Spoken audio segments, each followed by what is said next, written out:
Oh, he's letting him know. ថ្ងៃនេះត្រូវជាថ្ងៃថ្លឹងគីឡូរបស់ខ្ញុំនៅក្នុងកម្មវិធីកម្ពុជាAnton Club ហើយអត់មានអីពិបាកធ្វើគីឡូច្រើនទេអ្នកនរគ្នាខ្ញុំវាយគីឡូ64គីឡូស៊ីន66ខ្ញុំធ្វើតែ2គីឡូទេហើយចង់ទៅវាអត់សូវអីមែនទេ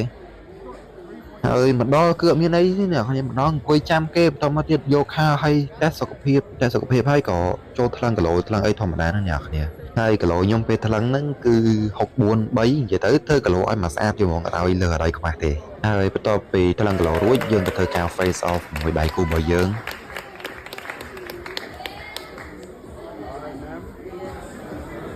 And the face-off is again.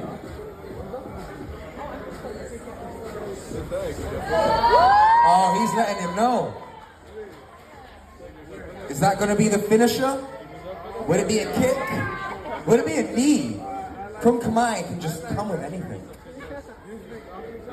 Gentlemen, let's hope they have more coordination tomorrow. ហើយបន្ទាប់ពី face off ហើយយើងក៏ថតរូបថតអីតិចតួច